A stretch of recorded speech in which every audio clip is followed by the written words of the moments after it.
सोचो, 21वीं सदी की दुनिया जहां इंटरनेट, सैटेलाइट और आर्टिफिशियल इंटेलिजेंस हर जगह मौजूद है।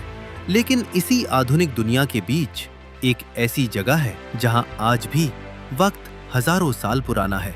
एक द्वीप जहां आउटसाइडर्स का मतलब होता है मौत और जहां वेलकम शब्दों से नहीं बल्कि तीर और भालों से होता है। इस जगह का नाम है north sentinel island. Everyone who's not from them, it's hard to know what they call themselves though, because isolated tribe God. This morning, new details are emerging about the final days of John Chow, the American. North sentinel island bay of Bengal के बीच स्थित है और ये Andaman islands का एक छोटा सा हिस्सा है। ये सिर्फ 60 वर्ग किलोमीटर का एरिया है, लेकिन ये दुनिया के सबसे गहरे रहस्यों में से एक माना जाता है। यहाँ सेंटिनलीज लोग रहते हैं जो दुनिया की लास्ट स्टोन एज ट्राइब्स में से एक है। यहाँ ना बिजली है, ना फार्मिंग और ना ही कोई मॉडर्न टेक्नोलॉजी। सेंटिनलीज लोग आज भी पत्थर और लकड़ी के हथियारों के सहारे अपनी जिंदगी जीते हैं। इस ट्राइब के बारे में एग्जैक्ट जानकारी आज तक किसी के पास नहीं है।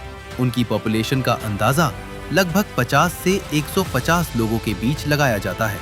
सेंटिनलीज लोग किसी भी बाहरी इंसान को अपनी जमीन पर बर्दाश्त नहीं करते, चाहे वो फिशरमैन हो, साइंटिस्ट हो या फिर हेल्प के नाम पर आया कोई भी इंसान। उनका सिर्फ एक ही मैसेज होता है, दूर रहो। 1800 के दशक में ब्रिटिश ऑफिसर्स ने पहली बार इस आइलैंड से कांटेक्ट करने की कोशिश की, लेकिन रिजल्ट में उन्हें सीधा अटैक झेलना पड़ा।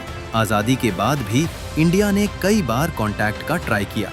कभी कोकोनट गिराए गए, कभी गिफ्ट्स दिए गए, कभी थोड़ी पीस दिखी, लेकिन ज्यादातर रिस्पॉन्स वायलेंस ही रहा। आखिरकार इंडिया ने ये फैसला किया कि सेंटिनलीज लोगों को अकेला छोड़ देना ही सबसे सही होगा। सवाल ये नहीं है कि सेंटिनलीज हमें क्यों मार देते हैं, असली सवाल ये है कि वे हमें अपने पास आने ही क्यों दें।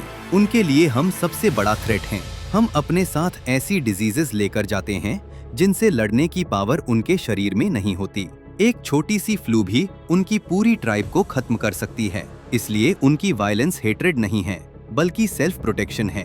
2018 में एक American missionary John Allen Chau illegal तरीके से इस आइलैंड पर गया। उसका मानना था कि वह सेंटिनलीज लोगों को अपना रिलीजन सिखा सकता है। उसे वार्न किया गया, फिर भी वह गया।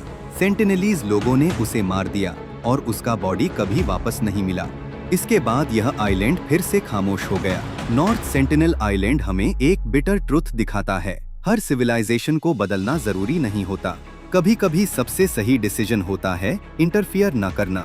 शायद स्टोन एज में जीना मॉडर्न दुनिया से ज्यादा सेफ है। नॉर्थ सेंटिनल आइलैंड, जहां दुनिया रुक जाती है। आपसे फिर मुलाकात होगी किसी नई वीडियो में। अगर आपने चैनल को सब्सक्राइब नहीं किया है तो अभी सब्सक्राइब कर लीजिए ऐसी ही वीडियोस देखने के लिए।